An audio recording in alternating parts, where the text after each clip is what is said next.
Greetings, Mavericks and new viewers.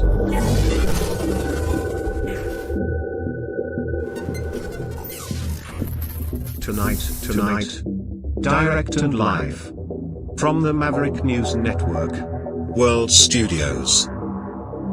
This is Maverick News with Rick Walker.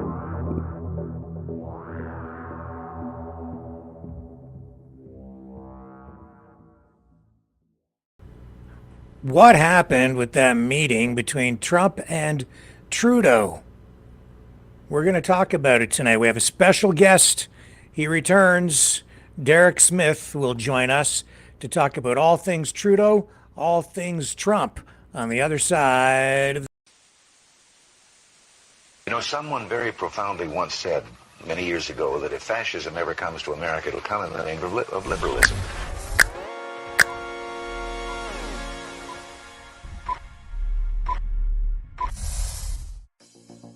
Well, I think it's time we ask ourselves if we still know the freedoms that were intended for us by the Founding Fathers. If we lose freedom here, there's no place to escape to. This is the last stand on earth. The entire world is watching. Every dictator, every crazy dictator in the world is watching.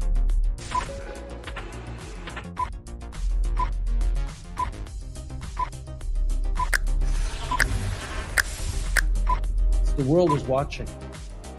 On TV. The entire world is watching. On social media. But the entire world is watching, and yes, they are seeing what we have apparently bravely been willing to say that others are thinking. Stand for freedom. Literally stand for freedom. Let's get this done. The entire world is watching. We're at war with the most dangerous enemy that has ever faced mankind in his long climb from the swamp to the stars. Maverick News. Maverick News. Maverick News. Let me have more control of my own destiny. The world is watching.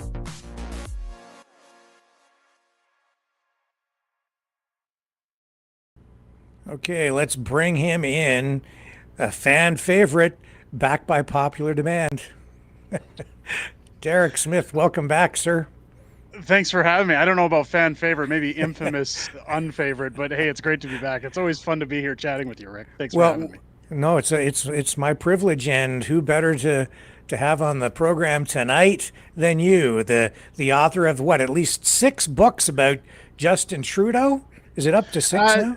We're sitting at 7, but 7 bestsellers, and it's been quite a ride. It's definitely one that I'm looking forward to continuing. In fact, we just announced last night I've got a new book on the horizon for spring. We haven't got a title yet, but a working title of how the president made America great again. So best time to be on this show to talk about Donald Trump tonight. Yes. So all things Trudeau, all things Trump. And oh my goodness, so much has happened in the last 24 hours. All of it really unexpected because yesterday we reported that Justin Trudeau hopped on Canada One or whatever we call that jet that he flies around on and went down sort of secretly to meet with Trump, but you can't keep a secret when you're the prime minister. What did you make of this trip? Well, you know, I'm sure Justin went intact with a good pair of knee pads for all of the ass kissing that he was doing with President Trump. But, you know, it's look, I've said from day one, and we've said multiple times on my show that Trudeau is no negotiator. Trump is a very harsh businessman. He treats his country like a business. And I think that the sooner we call an election, the better, because Justin just doesn't have the capability to negotiate with somebody like Trump. And Donald Trump's going to take full advantage of that when it comes to tariffs, when it comes to securing his borders. We've already seen those threats. I still will give it, you know, people like Corey Morgan over at the Western Standard and others were saying, you know, they'll give Trudeau at least some points. He's trying to do what an actual prime minister is supposed to do, to try and handle relations between one of our largest trading partners. I just don't see anything beneficial coming out of it other than Trump seeing our weaknesses by Trudeau scurrying away to pucker up. So why do you think it happened? Like, I have my own take on it. Nobody else has really repeated what I've said about it, but I'm very interested in your view on why now. Why did Trudeau go right now? I think honestly his back's in a corner. I think he doesn't have a choice. You've got his own party at volatility levels trying to say that he needs to go. You've heard Pierre Poilievre saying that his own people are texting from the bathroom to tell them what's happening on the conservative end of things. You've got multiple parties poising for an election. I think Trudeau is essentially grasping at any straw he can get right now to try and give the illusion. He's the master of illusions when it comes to making people believe that he has Canada's back. You can see his proposed so-called GST holiday that's nothing more than vote buying. It's a parlor trick. And I think, again, he's doing whatever he can to distract, to make people believe that he still cares about this country when we all know he really doesn't care at all. Did you see that clip with Kevin O'Leary on CNN where he said that Pierre Poilievre should just fly down to Mar-a-Lago and Trump should just deal directly with him because he's going to be the next prime minister anyway? Well, it's funny because barring any kind of, natural disaster in the world, it's pretty obvious at this point Pierre Poilievre will be the next prime minister next time this year. The question at this point, I think it was David Menzies who asked Pierre in Scrum the other day if he was, going to be invited to Mar-a-Lago, if he would talk with President Trump. Pierre didn't look very impressed about the question. And I think, of course, his statement of Canada first, I've been saying for a few days now, it's one that resonates with Canadians. I think it's one people have been waiting to hear from any leader. Kevin O'Leary has many points on Justin Trudeau, especially when he said, you could put a goat in charge of the country and you'd have somebody running the show better than Justin Trudeau. But Kevin O'Leary makes many very good points when he brings up investment in Canada. That Pierre has said the same thing when he talks about Canada first, that, companies want to invest in Canada. They've pulled back in the last 10 years because of Trudeau's woke ideology policies, that it's going to be good for people to get back in again. As I said earlier, we're one of the largest trading partners with the United States. It's not just oil and gas. It's not just manufacturing or lumber. We have many businesses that trade across the borders between one another. We're essentially causing a domestic war between America and ourselves if we're not at least willing to listen to the demands of President Trump. And I'd even seen it in your chat as the stream was starting. It's probably going to take an American president to make things better, not only in America, but make them great in Canada again, by the looks of it too, by pushing an election. Yeah, so here's what Trump tweeted today after this meeting in Mar-a-Lago overnight, where Trudeau had dinner with the president and a bunch of other people. He says, I just had a very productive meeting with Prime Minister Justin Trudeau of Canada, where we discussed many important topics that will require both countries to work together to address, like the fentanyl and drug crisis that has decimated so many lives as a result of illegal immigration, fair trade deals that do not jeopardize American workers, and the massive trade deficit the U.S. has with Canada. I made it very clear that the United States will no longer sit idly by as our citizens become victims to the scourge of this drug epidemic caused mainly by the drug cartels and fentanyl pouring in from China. Too much death and hardship. Prime Minister Trudeau has made a commitment to work with us to end this terrible devastation of U.S. families. We also spoke about many other important topics like energy, trade, and the Arctic. All are vital issues that I will be addressing on my first days back in office and before. And the before is now. Is how much impact do you think this is going to have on Canada? I'm worried because I think he's going to do it. 25%, a 25% across the board tariff. CTV reporting tonight that they're being told from insiders from the Trudeau team that it is apparently inevitable. Trump's going to do this, at least in the short term.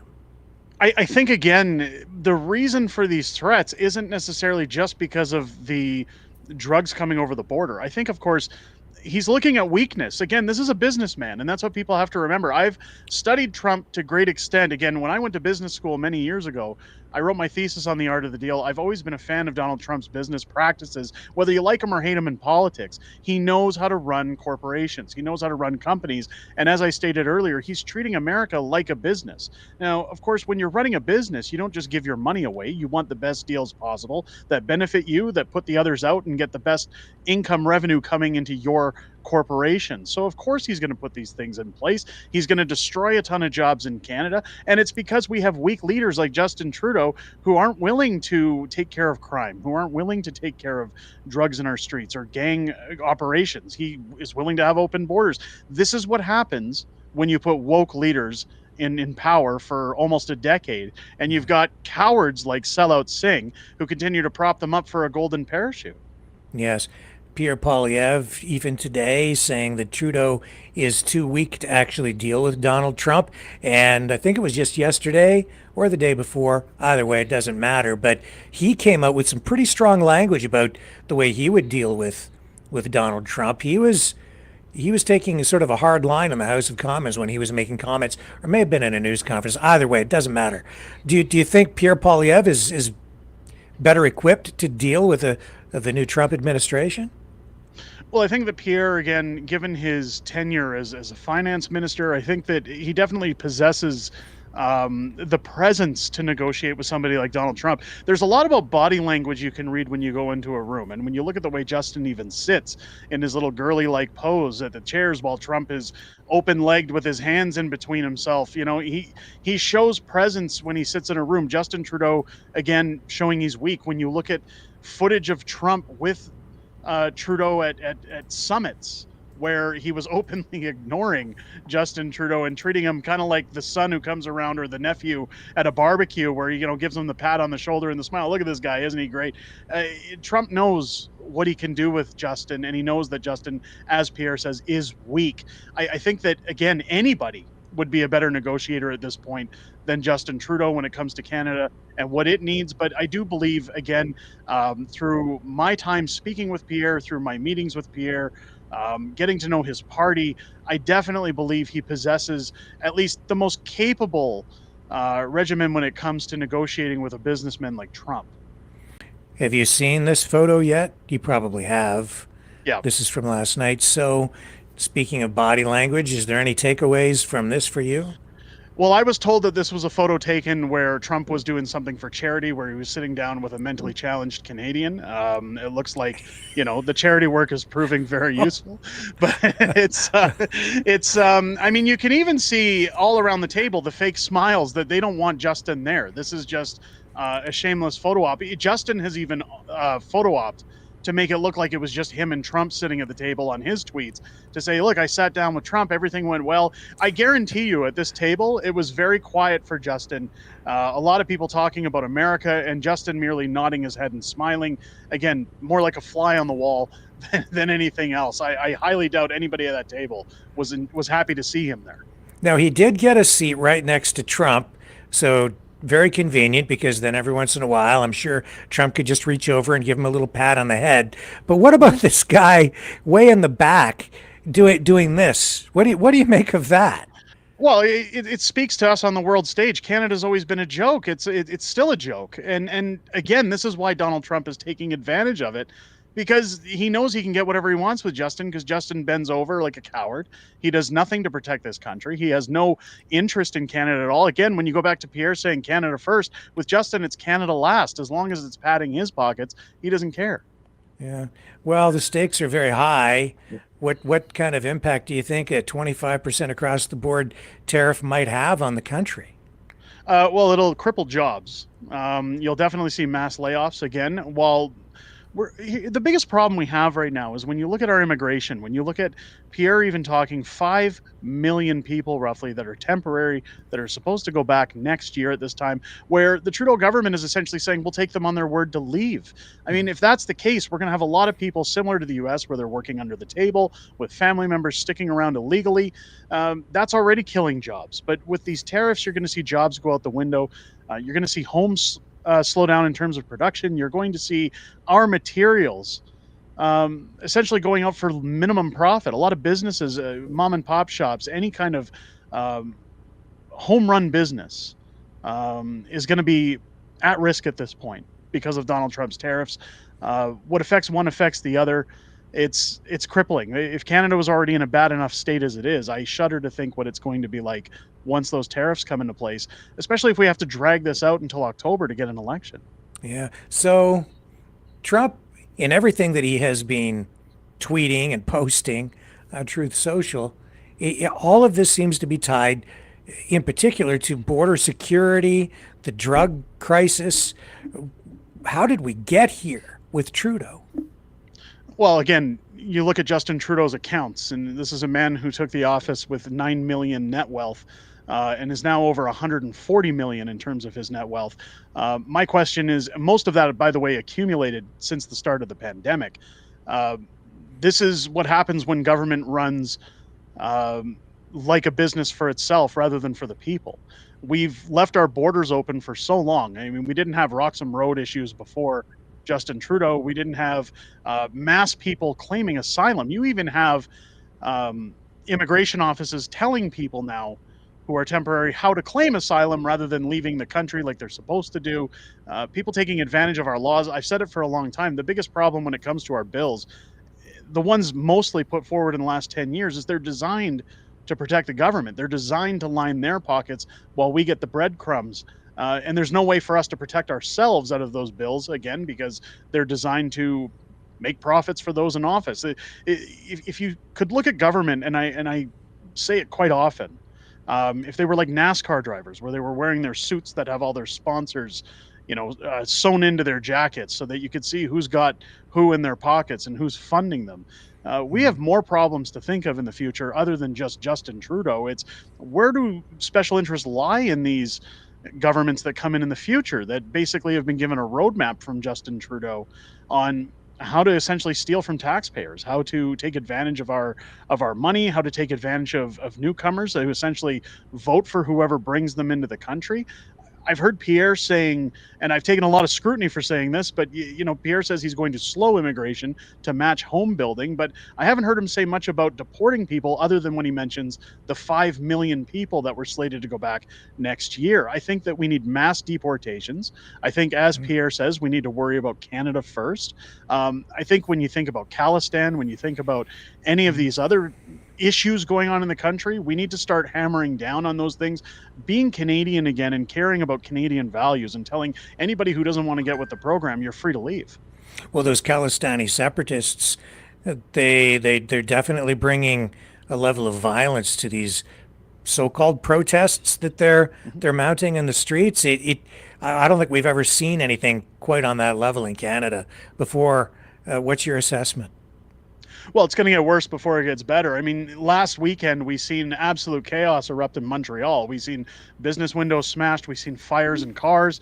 The mayor of Montreal coming out this week saying that those were not the separatists. These were not Palestinian protesters. These were NATO protesters that have nothing to do with any of that. They're making excuses for the behavior of these people. Again, we see people like Ezra Levant, whether you like him or hate him, getting arrested for merely trying to ask questions at a protest because he's aggravating the poor Palestinian protesters on a public street. The problem right now is that we're pandering to people that are chanting death to Canada, death to America, death to the West on Canadian streets rather than our own Canadian citizens. Again, the law needs to start working for us. And until it does, until Justin Trudeau says, or whoever is in charge says it's time to go home to those protesters, it's time to get out of the streets. No more. We're not going to tolerate this anymore. It's going to get far worse before it gets better as far as I'm concerned. So the Trump administration incoming is saying that deportations are one of their top priorities. You just indicated that you think that something similar should be going on here in Canada. What does that look like for you? When you say mass deportations, how do you select who stays and who goes? What's the process look like? Or have you even given it thought on that level? Well, the biggest problem we have right now is essentially when you look at asylum seekers, these are people, usually asylum is reserved for those who are coming from war-torn countries or somewhere where they have a dictator installed. There's usually rules to claiming asylum. Justin Trudeau has essentially made it that you can come from places like India and claim asylum where there's nothing horrible going on that side of the world. The biggest problem we have right now, when you look at the cost of putting those people in hotel rooms, we roughly give those asylum seekers up to $9,000 each a month for their living expenses, and that includes the cost of their hotel rooms, the cost of their food, while people are working multiple jobs just to pay their rent, to keep their lights on, to pay these overinflated carbon taxes. The waste that goes through, and then the people who not only are granted that asylum, but continue to sit on our welfare system after, that leech off of us while screaming that we should be more like the country they fled from, is quite frankly insulting. I think that when you talk about mass deportation, it basically should be anybody who's not bringing anything to Canada, anybody who doesn't have the education or the skills to get a proper job that is not currently being offered to a Canadian, meaning that the jobs are all full, there's nobody else available. It should always be hire Canadian first. Nobody leeching off of us. I think if you break the law, if you're not willing to assimilate, so to speak, to a certain degree, then you should be asked to leave. You're a guest in someone's home. If you're going to misbehave, on the plane, back you go. I have no problems with anybody coming to our country if they're willing to get a job, pay into the tax system, be the same as the rest of us. Then all the power to you, so long as there's work available for you. But when you're sucking up opportunities from Canadians, when you're leeching off of our welfare system, when you're lighting fires in our streets, when you're assaulting our women, all these multiple crimes, it's time to go. So you're not talking about people who already have citizenship. You're not talking about people who are coming here through the legal process. You're talking about people who are not here legally, maybe people who overstay their visas, people who get involved in violent activities, people who have a background in terrorism, drug trafficking, if they're caught committing a crime. Is that what we're talking about here? Am I on the right track? Pretty much. I mean, if you think about, again, comparing to America, when you look at what Donald Trump's talking about, if you were to migrate to the US, you have to take a citizenship test. You have to show you know a little bit about American history. Now, it's not in-depth American history, it's basic knowledge kind of things, but they expect you to assimilate to a certain degree when you're in America. None of this I'm offended stuff, or let's start changing the laws and rules to suit me from another country while I move to America. If you try getting through to America with some of the woke ideologies that you see in Canada these days, like we're going to rename holidays or change names of racist streets, that kind of stuff doesn't fly in America. And the reason is they don't mind being what's considered to be rude. They don't mind being patriotic and standing up for their beliefs. I think Canada needs to get back to realizing that we're standing at the forefront of a technical form of invasion. And if we don't start hanging on to Canadian beliefs, we're going to be replaced very quickly in this country. In fact, it's already starting to happen in major cities. So you're talking about rewriting of our history. You're talking about tearing down our statues, right? Yep. Of like prime ministers like Sir John A. Macdonald. You're talking about, well, I guess just what's been going on in academia, in our education system, making Canadians feel ashamed of being Canadian. It's if you go back to a protest that took place in Vancouver again, where I mentioned not too long ago, where they were chanting death to Canada, death to the West, burning our flags, throwing them on the ground. I mean, anybody doing that, even if you're a Canadian citizen, that should be, if you're Canadian, it should be jail. There should be charges for that. You can go to jail for burning an American flag in the U.S. I think that anybody who's here from another country should be told at that point, you're obviously not here for the right reasons. It's time to go. You don't belong here. If their lives are so much worse off here that they have to shout death to our country, maybe it's time to go home and live wherever they came from, because clearly we're not making them happy. I don't believe in bending over and trying to be nice to people who really could care less whether we're here or not. Yeah, well, I totally understand, because it's frustrating. It's even scary for people to hear what we've heard in recent weeks of, the chants of death to Canada, death to America, death to Israel. I think were the three things in that particular clip that you're making reference to out in, was that Victoria or Vancouver?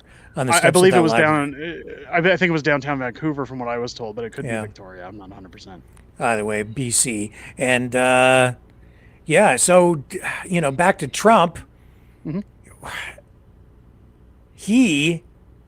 This feels different this time.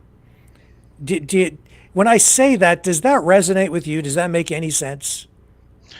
To a degree. I mean, you've got a guy who's been absolutely persecuted by his own people. I've said many times, I find it so shocking how a man who loves his country so much is persecuted for trying to do the right thing for the people that live within it. Now, a lot of people will argue, hey, Donald Trump makes a lot of money through his businesses while he's the president of the United States. Fair enough. He's allowed to do that. The laws allow him to do those things. I'll remind people that he also didn't take a salary the first time he was president of the United States. When you look at the money that goes through people like Joe Biden, again, 10% for the big guy, and you think about the Hillary Clinton Foundation and everything else, the money that people are arguing that Donald Trump is making is a very small drop in the bucket in contrast to what other presidents do alongside their already overinflated salaries. I think that what you've got with Donald Trump is a man who loves his country enough that he's willing to go on for another term. I mean, this was a man who has his life threatened multiple times and brushes it off like nothing because he just wants to continue with his plan for America. I don't know too many other people that would go this far. I mean, a lot of people would have dropped out by this point and said it's not worth it. Family first. I think he's got a vendetta against the government who's been raiding his home, against the government who's been putting false claims of overseas hoaxes against him and making his life a misery to live in. I think that he wants to show how broken the system is. I think that's why he's partnered up with people like Elon, why they've talked about holding the press to account and the media to account, free speech to account. I think Donald has a vendetta to actually make America great again. And it's refreshing to see a leader starting to say, I don't care how many people get in my face. I know what's right. I know what's wrong. I'm going to try and do what's right. I think Canada needs more of that. And I think it's great again that Donald essentially is trying to push for an election in Canada by stating he's got issues with a weak leader. I think that, again, he's going to have to push a little harder to try and save Canada. And it's a shame that it's going to have to be America that saves us in the end. Do you think that's really where we're going? Do you really think Trump is going to save Canada when he's actually on the verge of imposing it an across the board 25% tariff? I think what happens in the United States is often reflected in Canada. I've always said when you watch their elections, whatever way the elections tend to swing in the United States is a good position as to how elections are swinging in Canada. People usually work on the same lines at the same times. There's a lot of influence that comes from the media that we share, the conversations that we share, the viewpoints. I think that Trump as a person isn't necessarily going to save Canada, but the idea of Trump is going to save Canada to a certain degree because people are demanding a stronger leader. They're demanding that kind of presence. I mean, you often hear in the media people comparing Pierre to the Canadian version of Trump. I think that's a huge overstatement because Pierre's far from a Trump presence. But I do believe that people want that. They want the strong leader, the guy who's willing to go in and say, I don't care what you think of me at the end of the day. There's nothing here but business. And that's the way we're keeping it. I think that's what Canada needs to get back on track is no more bowing to these woke panderers and worthless ideologues and start putting forward policy that actually benefits people. It seems to me Trump will respect the strength that a leader like Poilievre would bring. He doesn't seem to have any respect for Trudeau. And why would he? Because Trudeau has said some pretty nasty things about Trump over the years. The problem with a guy like Justin Trudeau is that he doesn't think about consequence when he opens his mouth. He doesn't worry about what relations he's putting to anything because, again, he doesn't care about our country. He doesn't care about how we sit on the world stage. You look at his behavior in India. You look at his behavior at different summits when he's been asked to leave the room, yet he still makes his speeches. The way he behaves in Canada, dancing around at Taylor Swift concerts, handing out bracelets to minors. I mean, this guy needs to get his head out of the sand. It's all about him. It's the Justin Trudeau show. Another dramatic turn of events today, at least it's dramatic to me, was this post from Trump again on Truth Social saying, addressing this whole issue of the BRICS nations. He says the idea that the BRICS countries are trying to move away from the dollar, the US dollar, while we stand by and watch is over, all caps. We require a commitment from these countries that they will neither create a new BRICS currency nor back any other currency to replace the mighty US dollar, where they will face 100% tariffs and should expect to say goodbye to selling into the wonderful US economy. They can go find another sucker. There is no chance that the BRICS will replace the US dollar in international trade, and any country that tries should wave goodbye to America. Over to you, Derek. Well, I mean, like anything, Trump's doing what he has to secure a better life for his people, his bosses. I mean, he's got 70 million bosses, or not 70 million, sorry, it's far more than that across the United States. But essentially, everybody who's voted for him, even those who didn't, he's being told, he's been given a mandate by them to make their life great again. The problem when we talk about digital currency or anything else in this world, I don't know a lot about things like Bitcoin. I don't follow Ethereum or Dogecoin or any of that stuff.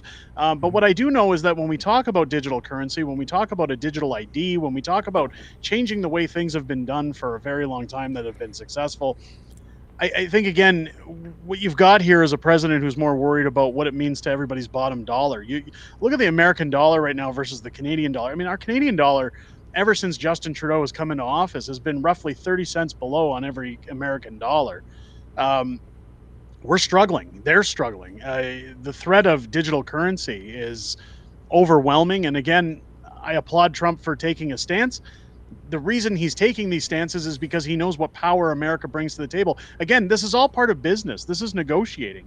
He knows that they hold the cards, and he's willing to throw that at people to get what he wants. And you'll notice around the world that ever since Trump was elected, I mean, immediately you've got Putin talking about ceasefires in the Ukraine. You've got Hamas and Israel saying, "Hey, maybe we need to talk about things." And it's not because Trump scares them. This is a guy who had 0 wars while he was president. It's what's doubted is or titled the Trump effect. It's that they know how shrewd he can be at the negotiation tables, and he holds the keys. When you have somebody in power that knows what they're doing, it can be very effective. It's I always shoot around a joke with my friends that as soon as Trump was elected, it's almost like, when you got all the kids jumping around in a classroom and then the substitute teacher walks in and it's, dad's home, time to sit down and pay attention. This is what Trump being elected is doing to the rest of the world. There's no more messing around with people like Joe Biden and Kamala Harris. And soon, no more messing around with people like Justin Trudeau. We're getting a real leader like Pierre coming in saying, time for business to open again. So when you see this ceasefire / peace deal that was just brokered between Hezbollah and Israel, do you credit the Biden administration for getting that done? Or do you think that's, as you say, the Trump effect?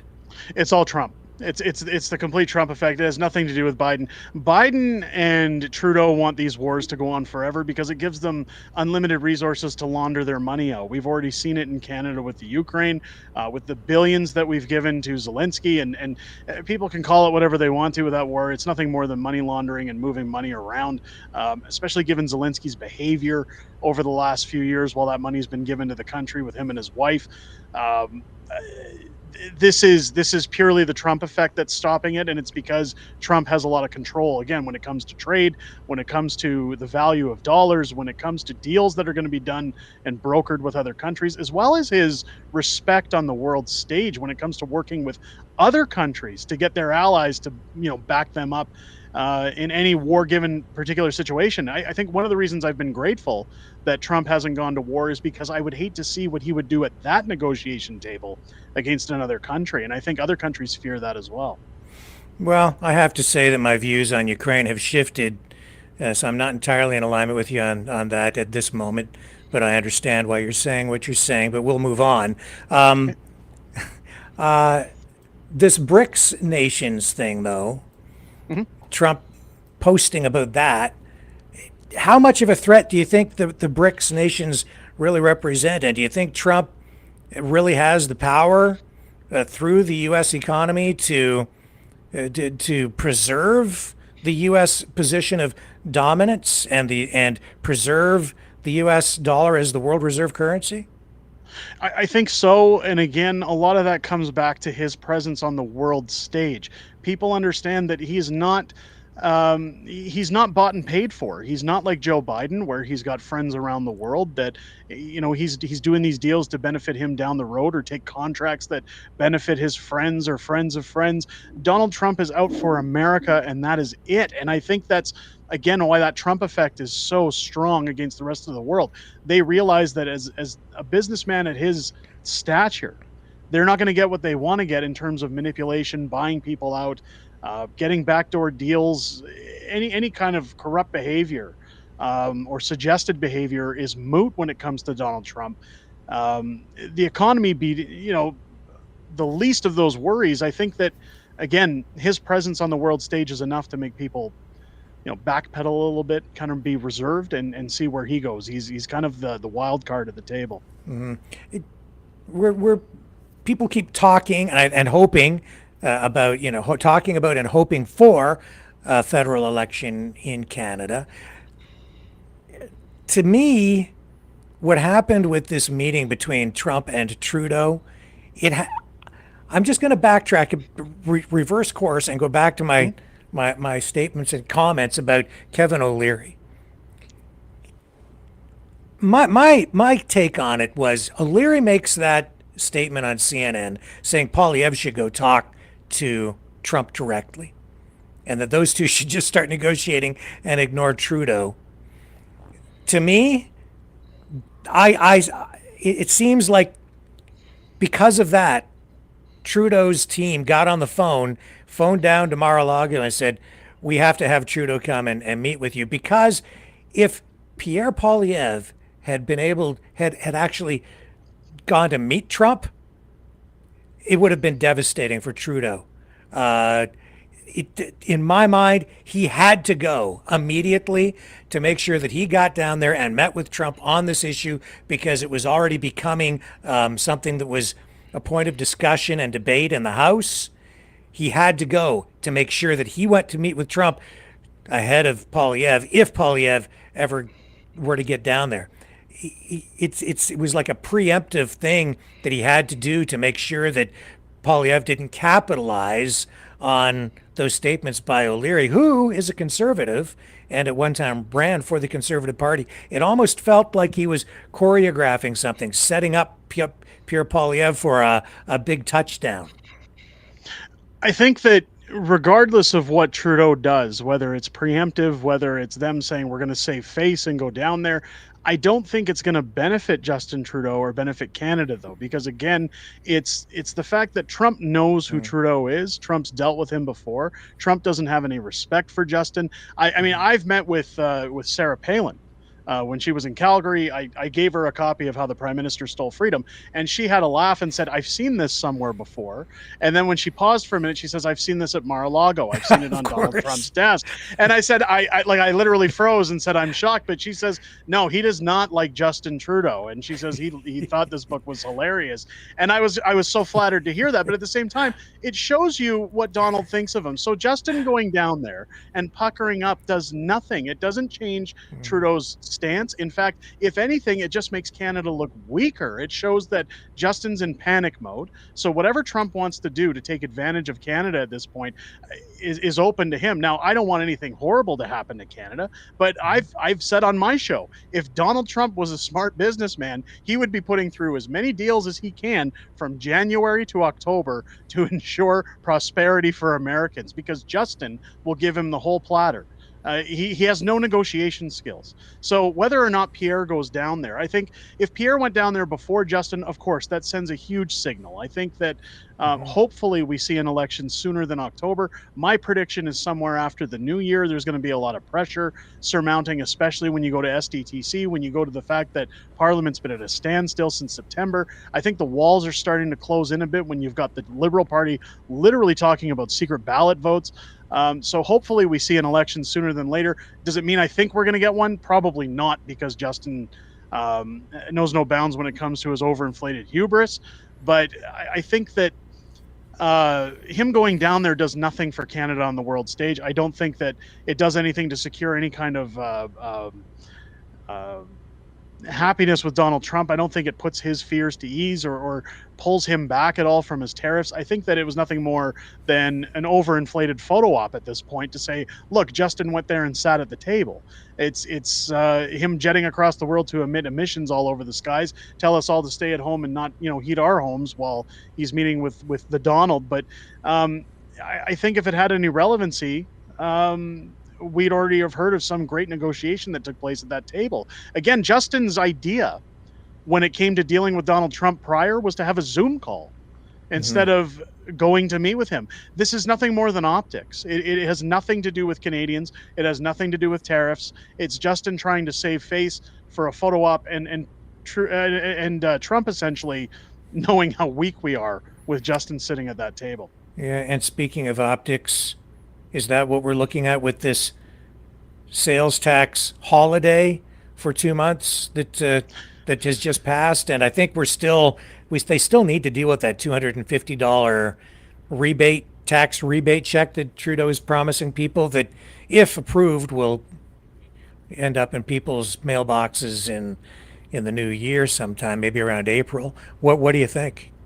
Well, I mean, it's a scam. The whole thing's a scam. It's a parlor trick to buy votes, or to at least come across like you're buying votes.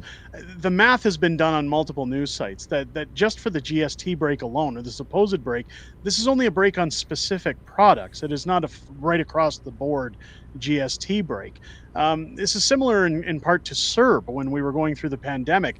This is debt that the government is taking on to give us deals on electronics and Christmas trees and party foods for over the holidays, that you'd have to essentially spend over $2,000 on said products to save a mere $150 to $200. It's of no savings to Canadians. What we needed was a pause to the carbon tax. We needed a relief at the pump. We needed multiple things that could have came our way, aside from $6 billion in debt that we're going to have to pay back with interest. It's nothing more than a scam. It's useless. And when it comes to the 250, I've been told the 250 was taken off the table because Jagmeet wasn't going to support the 250, which ultimately would lead to a confidence vote, forcing an election, which is the reason that was removed from the initial bill and was paused. So it'll be interesting to see this week what happens with that 250. Yeah, and it looks like we might. Is it true? Have you followed this closely enough? I'm hearing, unless I'm hearing incorrectly, that there might be a confidence vote this week. I'd heard there were some conservative MPs tweeting out last week that they were attempting to start a confidence vote as early as Thursday of this last week, when they were doing the evening votes on the GST pause. Now, I spoke to one conservative MP that I keep in touch with, and they had told me the same information. I can't give their name because I don't want to get them in trouble, but it's I definitely think that they're pushing for a confidence vote this week. And again, that 250 is what's going to be that carrot on the stick to decide where things are moving forward.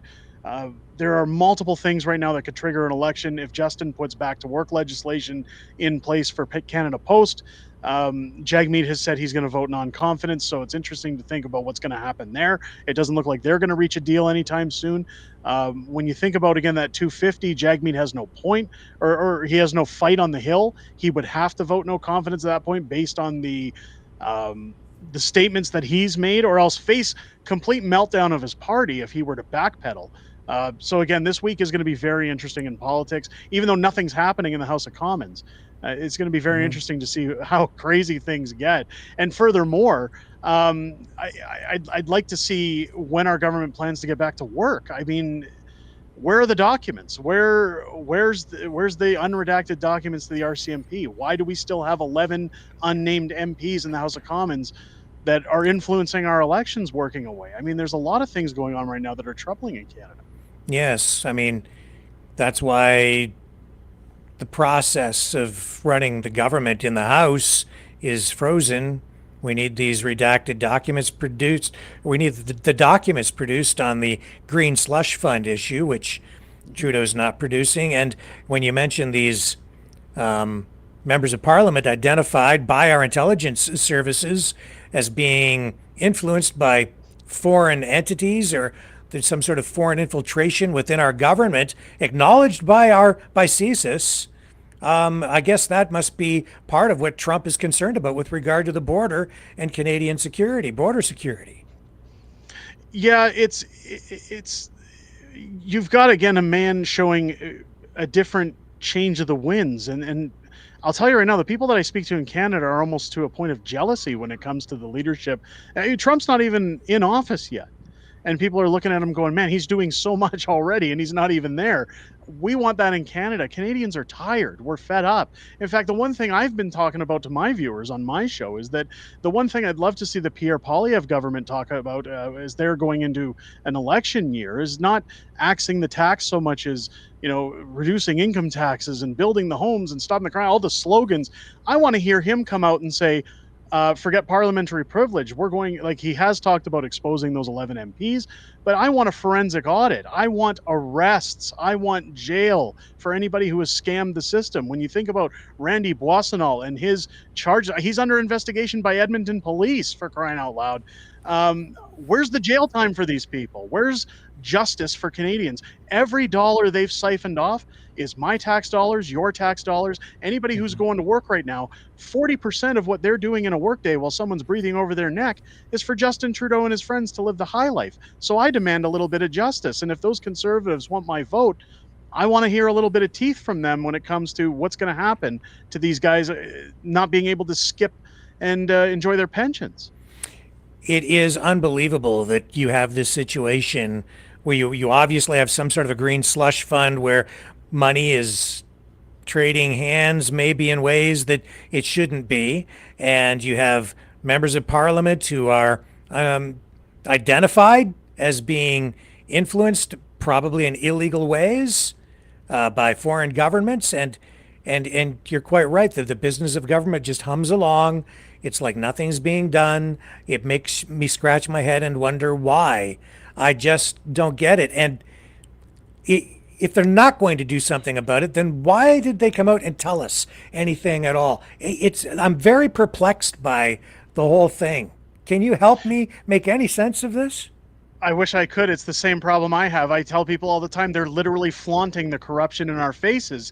And while many people, again, people get right on my back anytime I say we have to question future leaders, we have to question Pierre. The problem here is that Justin Trudeau has essentially handed any future leader a roadmap as to how to get away with complete scandal, how to get away with stealing from your constituents. As long as you have parliamentary privilege, as long as you redact your documents, as long as you just smile and give word salad during any kind of committee meeting or anything else, you can just get right away with it. When you look at Arrive Scam, when you look at SDTC, when you look at Dalian and all the money that's gone out to these people at some point in time. I mean, Stephen Guilbeault has been accused of $250 million in contracts going to his companies while he's a sitting MP for environmental stuff coming out of the carbon tax. Yeah. Any of these guys should be investigated, put back in an orange jumpsuit, especially for Guilbeault, thrown in the slammer. I want to see justice. If Pierre, I've said it before, Pierre could double, quadruple, tenfold the carbon tax tomorrow. If all of those liberals went to jail as a result, I would happily pay that carbon tax the rest of my life just to see some justice for those who thought they could steal from our pockets. How does a guy who was literally arrested and has these photos of him in a prison, in an orange prison jumpsuit, how does he end up as the Minister of Environment and Climate Change and running government? That's Only our broken Canada. system at work. That's our broken system. And that's what I keep saying is that when you look at the bills, when you look at the way our government works, it's designed for them, not for us. And that's the problem. I don't just want somebody to come in and cut the cost of my living. I want somebody who's going to come in as a leader and start saying the same things as Trump. This is why I think Trump resonates so much with a lot of Americans. They're fed up. I think that we need someone to come in and say, I'm not just going to cut your costs and build more homes. I'm going to make life better for you. I'm going to put in some laws, some practices that keep us to account, that revises Canada's constitution in the sense that we're no longer allowed to run amok, that this government is here for the people, not the other way around, and put an end to this corruption so that we don't face this kind of spending or this kind of theft ever again. And it seems to me, and I'm very interested in where you think we're at with this, since the pandemic, since the Freedom Convoy, since the lockdowns, all of those things, has anything in the country really changed? Has anything happened to fix any of the actual problems or flaws in the system that allowed the government to engage in that kind of overreach that violated people's freedoms and rights? No, and in fact, it's almost gotten worse, like a festering wound that's unattended. I mean, this is, look at what's going on currently with Chris Barber and Tamara Leach. They're talking about a Carter application in order to throw Tamara Leach in jail for a TikTok video that Chris Barber put out during the Freedom Convoy. This is grasping at straws to a new level. Look at what happened to the Coots 4. It's a miscarriage of justice. Our government works for them again and not for us the peasants. Keep getting the crumbs while they enjoy steak at the table. The problem you're going to see here, Rick, is that if a new government doesn't come in and stop with the fancy tricks of, look at me erasing your costs of living, but I'm still going to be a third wheel of that uniparty, people are going to start to revolt. You're not going to have to worry about protesters in the street from other countries. You're going to have to worry about angry Canadians that start to lose their minds and say, I can't do this anymore. We're losing our homes. We're losing our jobs, our livelihoods. We're losing our families. I mean, people can't even get a doctor in this country. Those things need to be handled. And this is where I circle back to deportation. I circle back to closing our borders. I've got no problem with, Canada's always been an ally on the stage to relieve other countries at times of need. But when your own country is struggling, eventually, if a plane's going down, you got to put your oxygen mask on first before you help others. It's the same thing with this country. Canada first. We have to look after Canada. And once we're okay, we can start helping others. Yeah. Well, I mean, I think I'm with you on this. It just seems like if people coming here want to contribute and help build better communities, a stronger country, then I'm cool with whatever, right? Yep. But if you're going to march around in the streets, burn the Canadian flag, and chant "Death to Canada," I'm not down with that. Absolutely not. Yeah, it's really kind of that simple for me. It's funny because, look, I grew up in the 80s and 90s, and there was none of this in the street. In fact, the only time you heard about protesting was when they talked about the 60s. I mean, it's people, Yeah, people kind of just, people minded their business. And if they didn't like something, they kept it to themselves. Again, we were all about core Canadian values.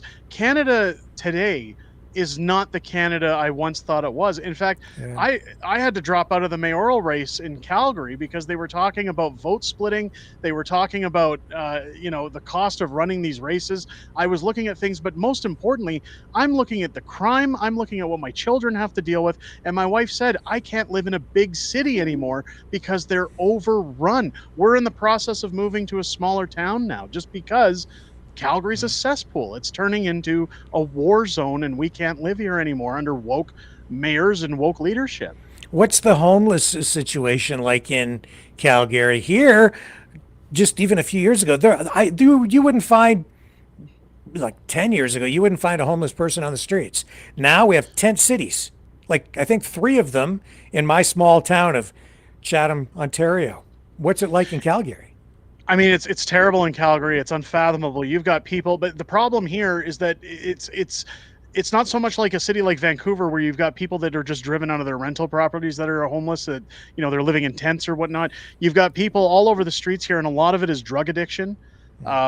The mayor cares nothing about addiction. I have always said that the biggest problem, in fact, one of the things that I was trying to champion in my run for mayor was that when you look at non-government outlets, non-government organizations, or NGOs, the amount of money that is wasted given to these offices that literally do nothing to help the homeless problem, you should shut those offices down and start funneling the money out to shelters, to places to give them the resources they need, the counselors they need, get people the help they need, not these safe injection sites, but start getting people back on the streets, give them jobs, help slowly build themselves up to be functioning members of society again. Our streets right now are overrun with those that are desperate. They're starting to freeze. The crime is going up as a result. People are getting mugged on the trains just in order for people to survive. It's mass hysteria at the highest levels. And our mayor sits back on her ivory tower and cares nothing about our people. In fact, she's talking about making it worse in the new year. Yeah. So you've given up on your aspirations to become mayor of Calgary? Well, there's two reasons for that. One of them, I sat down with a Calgary councillor that I was chatting with closely, who's very close connected to the Polyev family, and we talked a lot about the vote split. Now, one of my concerns is that some of the candidates from the previous election were talking about running in that race. I certainly didn't want to pull away from some of those candidates that I believe possess not only the same vision but more experience to deliver at the table. But when it came to getting volunteers together, the money together, I didn't want to waste anybody's money if I didn't see a secure path to victory. Unfortunately, family came to be a problem at some point as well. We had to say, does family come first, or do we really put our feet down and focus on Calgary? But one of the biggest problems I looked at was the more I spent around these councillors, the more time I spent around these political people. It's kind of like the Wizard of Oz. You know, I always say it's you get to look behind the curtain and see who's operating the machine. And I'll tell you right now, while I'm a blowhard on YouTube and while I breathe out hot air, I don't have the stomach to be as cruel and corrupt as the folks in our government would need me to be in order to function and operate a city. You start to see the real underbelly of how the sausage is made, and it's just not somewhere I want to put my future, unfortunately. Well, let's take a little break and we'll come back and continue our conversation with Derek Smith. He's a fighter. He's a survivor. President Trump, defiant, strong. He is determined to make America great again. Pay tribute to the 45th President of the United States with this collectible t-shirt from the Maverick News Memorable Moments collection. Even a would-be assassin's bullet could not stop him. Instead, he emerged with his fist in the air ready to fight for freedom. Get your Trump Fighting for Freedom t-shirt with any donation of $30 or more to Maverick News. There are two iconic artistic designs to choose from, but there is only one way to get these. Donate at freedomreporters.com. Support free speech, free media. Support Maverick News. Call 1-866-248-1490 or order online at supergeeks.tv.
Maverick News. The world is watching. So I am sad to hear that you've given up on running for mayor of Calgary, but you continue to, I guess, contribute in other ways, not the least of which is these books that you have produced, which I think they serve a political purpose. They serve the community in a way, and they do it through humor. So tell us about what you've been working on most recently. Well, like I mentioned earlier in the show, last night we announced that I've started my newest book. Again, based on Donald Trump, I wanted to get into American politics, so to speak, with this one, and it's going to be, again, our working title right now is How the President Made America Great Again. Kind of similar to How the Prime Minister Stole Freedom, but these books have just been, I think, a really fun way to shine light on a dim situation in this country. I think that when you can make people laugh and forget their troubles for 5 minutes, even if it's a cheap laugh, some laughter is better than none at the end of the day. And what a ride it's been. I mean, to tell people that we've had 7 best-selling books out of Unacceptable Fringe is just unbelievable. I was flattered to see 1, let alone 7 over our lifetime. And I'm looking forward to bringing more at some point. We've talked about doing a parody of Pinocchio called Trudokio, that I've already pre-written. We've also rewritten another one that's going to come out at some point called How the Prime Minister Went to Jail. It's going to be kind of the end of the Prime Minister series and wrap it all up. But I have a good time making these books. My illustrator loves drawing them, and I love producing them for everybody. I'm so flattered whenever I run into anybody on the streets or on YouTube and they've told me that it's made a difference in their lives or they still enjoy them to this day. And this is the one that started it all, How the Prime Minister Stole Freedom. And what's the title that is available now that is the most recent one? Just Axe the Tax is our newest book that came out in the summer. Again, it's more centered around the carbon tax. It's a parody of Green Eggs and Ham. Again, we always do Dr. Seuss type parodies with our books, as well as some originals. But I've always been a fan of Green Eggs and Ham. My kids love it. So we wanted to put something together for Pierre's campaign. And in fact, the first 60 days that book was available, we made a pact that since Pierre's always talking about the food banks, we actually took a large portion of the profits from those books and donated them to local food banks to help out with those that were struggling.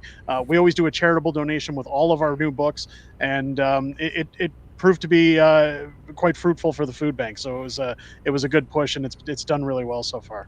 Fruitful, and there's Pierre eating his apple, his fruit on the cover of the Just Axe the Tax book, and it's already reached a bestseller status in its category.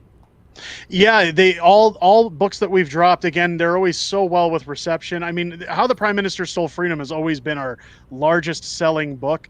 The rest of them have done just average at best, but again, the people that buy them love them, and that's what really matters to me at the end of the day, is that if you can even just make one person smile, it's worth all the work, and I enjoy it. And again, as long as people want to read them, I'll keep putting them out. But as much as they look like they're kids' books and they are sort of done in Dr. Seuss style, it's really for all ages, right? It's mostly for adults. I mean, we do write them without vulgarity for the most part, and we do write them more attuned to a childlike nature, but they are produced for adults. We certainly don't wish to indoctrinate children or make children believe that they have to start getting involved in politics at a young age.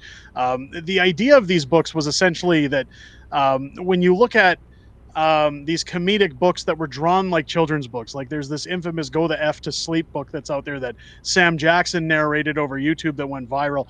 I kind of got the idea from that and said, it'd be fun to make adult style books drawn like children's books that get into the political realm, and it's been received very well. And I can definitely tell when it's been received well because we've seen a lot of copycats come out over the years, but none of them stand the test of time like How the Prime Minister Stole Freedom.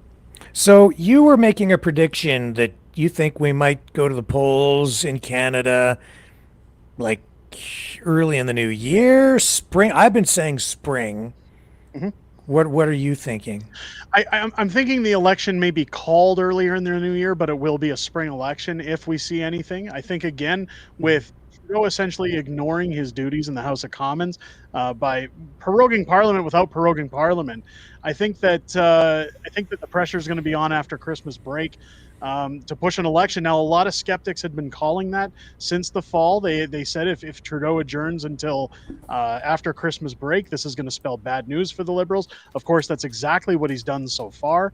I constantly wonder how they're getting so many things like this $250 credit passed while Parliament's at a standstill, while bills are at a standstill. I know there's emergency measures and things like that. There's obviously loopholes, but we need our government working. This country's suffering. So I think that the walls are closing in on Trudeau, and I think that he's running out of places to hide.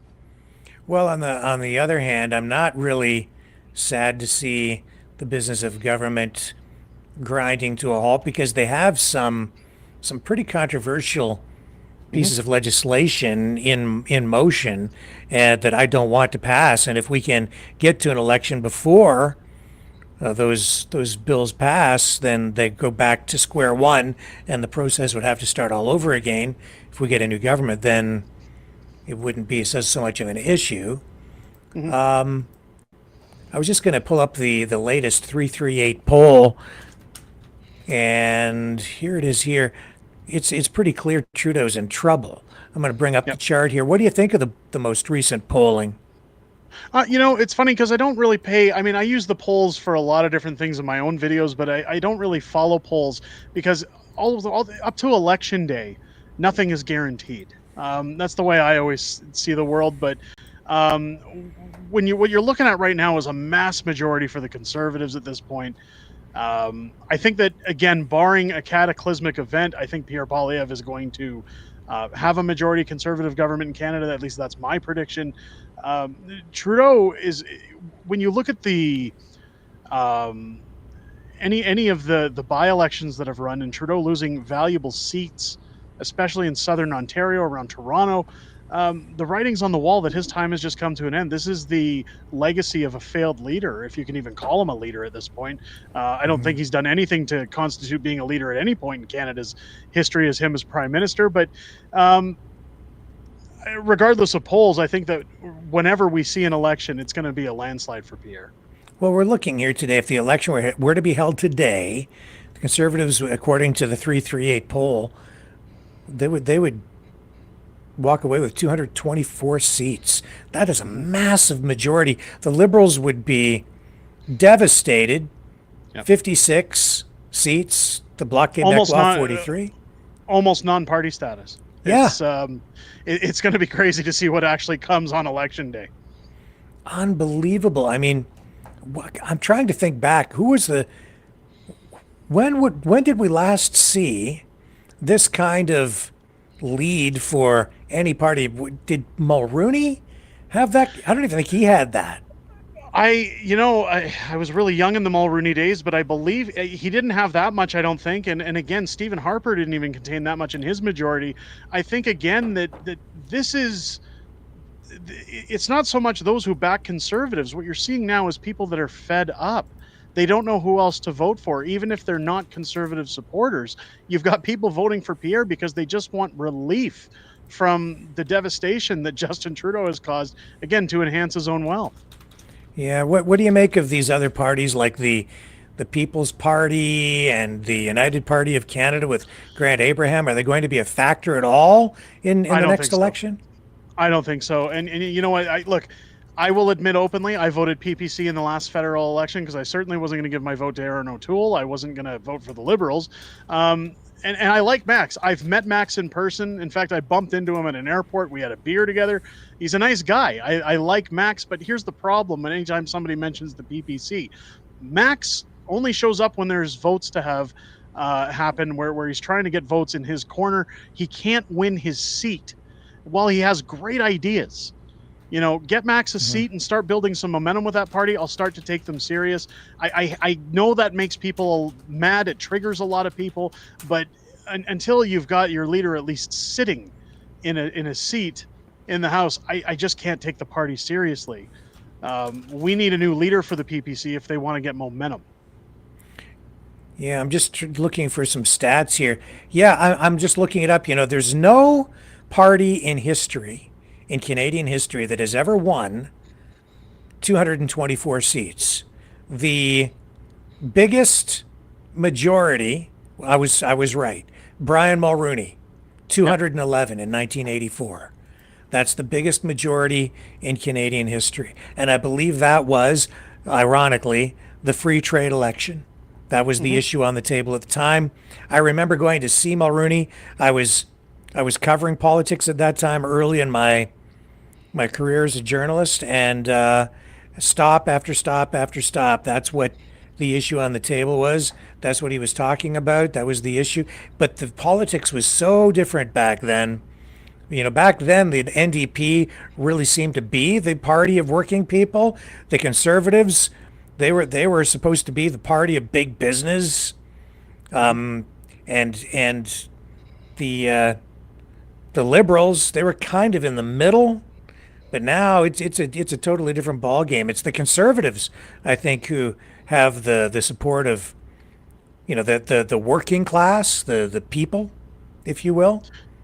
Well, again, with Pierre, you've got a family man who comes out showing that he's for families. He's for a better future for this country. I mean, whether you love him or hate him, this guy, look at his presence in the House of Commons, even when he was a finance minister. This guy was always with the quips and the snarky remarks. He felt like one of us at the table. Like anytime I would listen to him prior to him being the leader of the opposition, I mean, this was a guy that I felt like that's a guy I can go have a beer with. That's a guy I can resonate with on how I feel as a Canadian. And I think that's what's brought Pierre to where he is now. Now, since Pierre has become leader of the opposition, I think they've made a lot of missteps when it comes to, ditching the glasses and the whole new appearance and the slogans. And obviously, whoever's in charge of his campaign should just be telling him, Pierre, just be yourself, be real.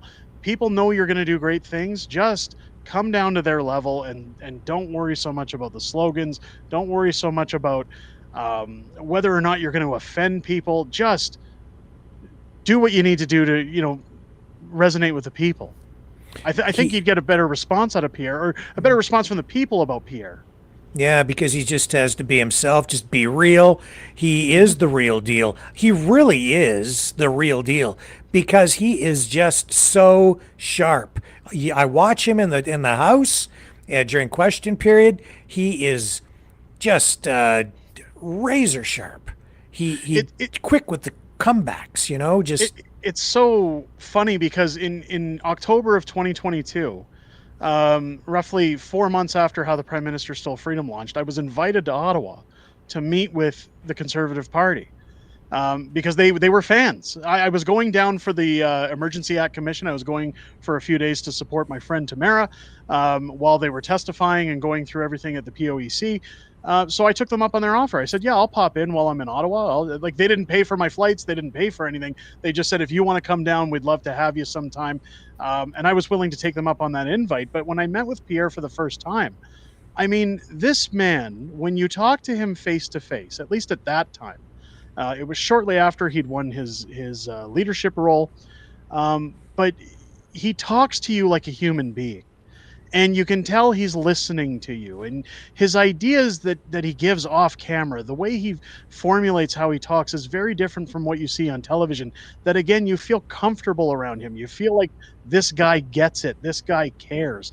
And I'll tell you, as soon as I posted the photos we took together, people said, you're a shill. You just want to get in with these guys, and he's just as bad as Trudeau. And people will say what they're going to say, but it's a shame that people don't see the real side.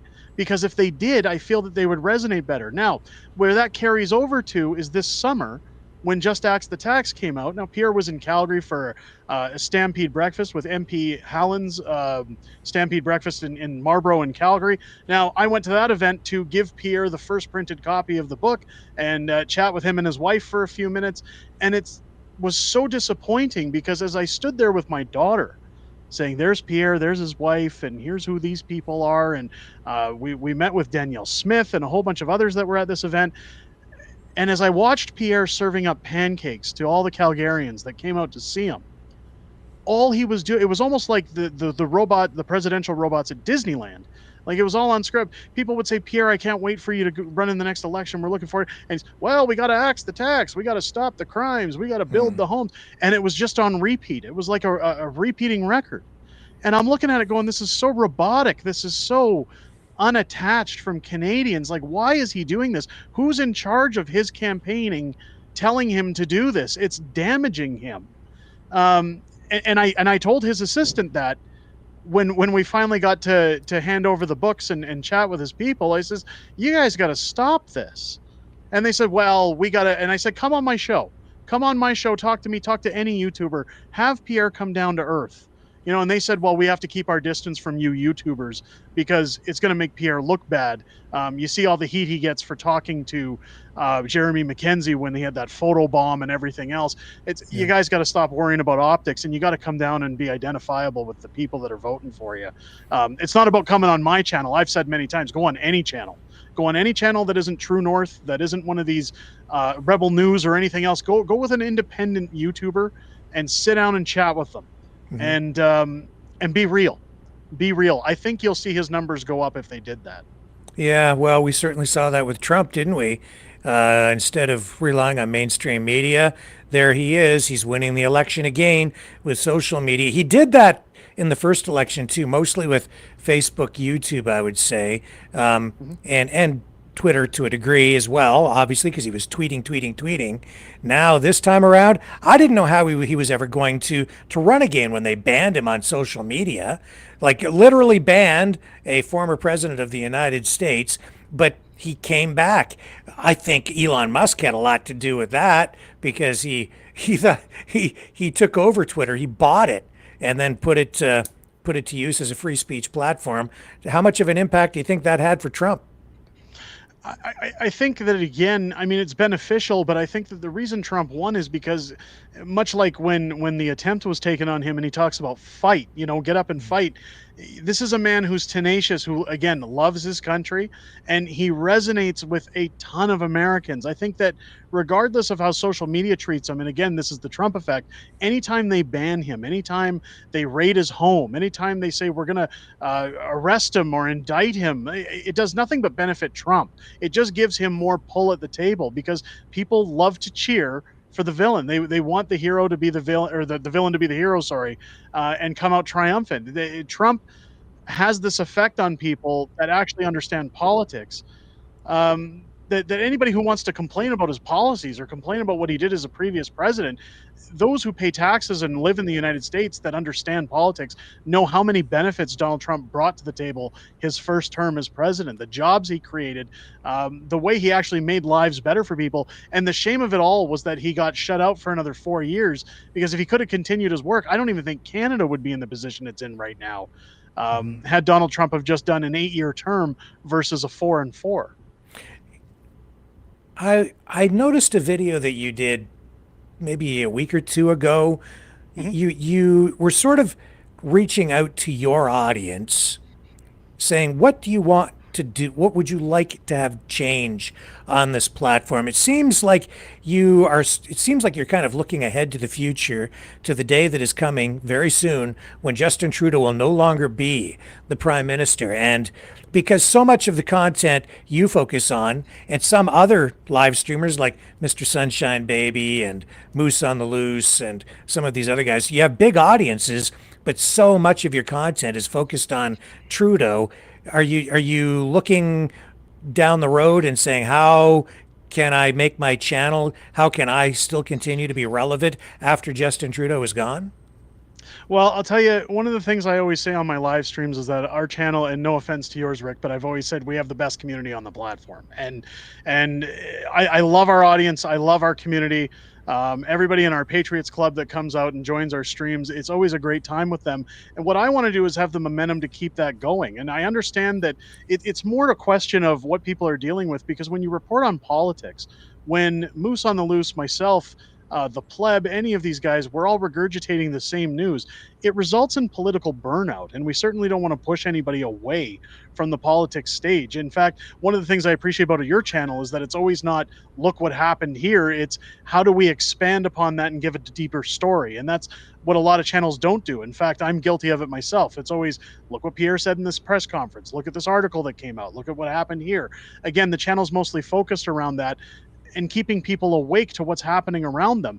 I have a lot of interests in different realms where I'd like to report more on society and how off things are in other departments, whether it be our entertainment, whether it be culture wars, whether it be government. I kind of want to mash it all into one. Now, I've expanded my channel to bring my wife into my live streams. I think that she has a great time in there. People love the dynamic of having her on our live stream shows.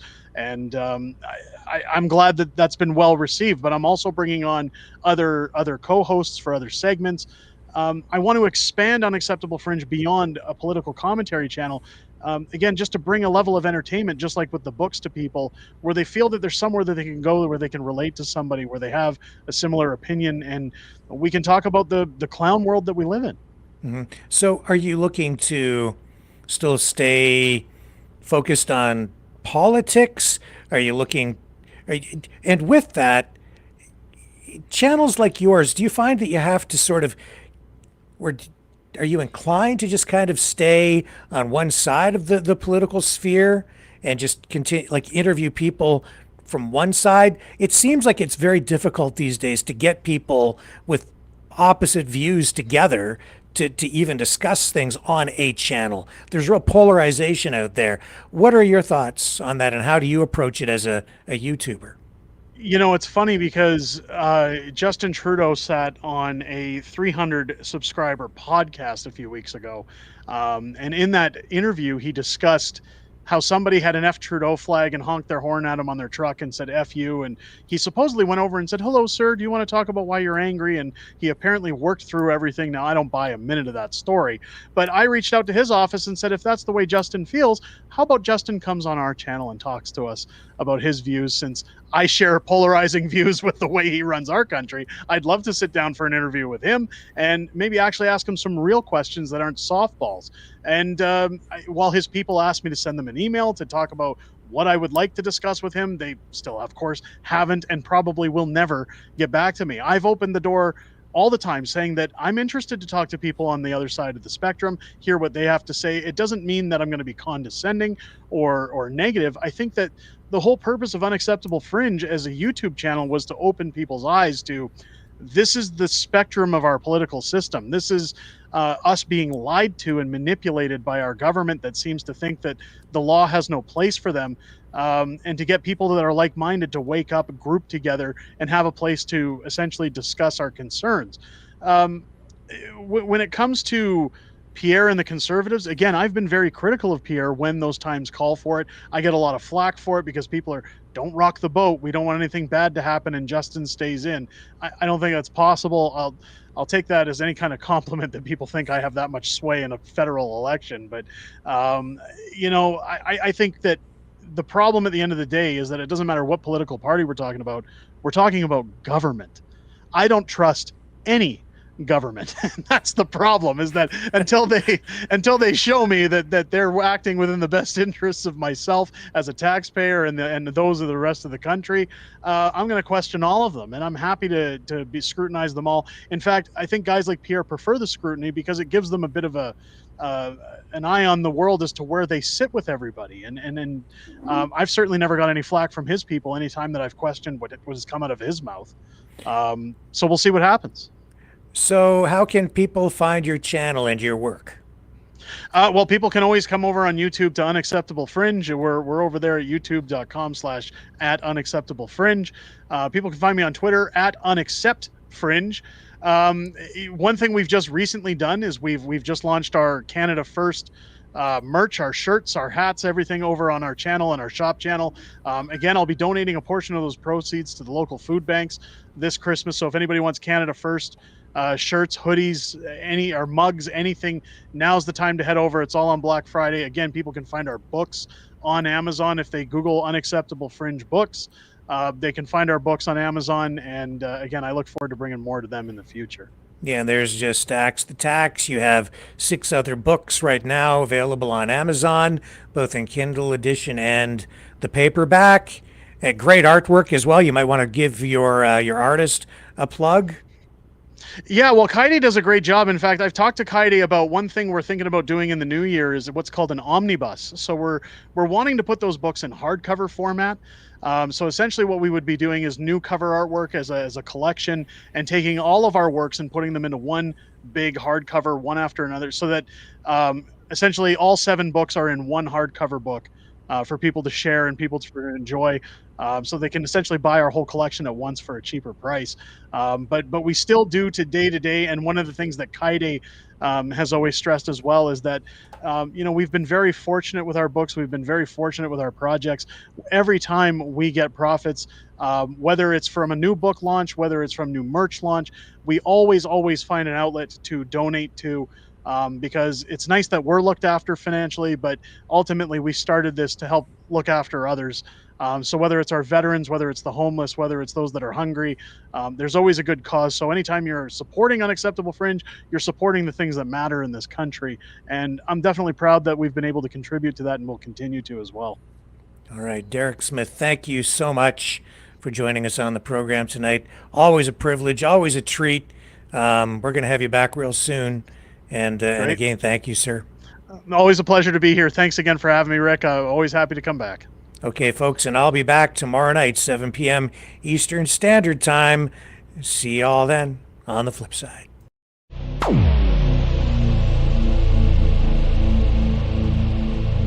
This has been a Maverick Multimedia production.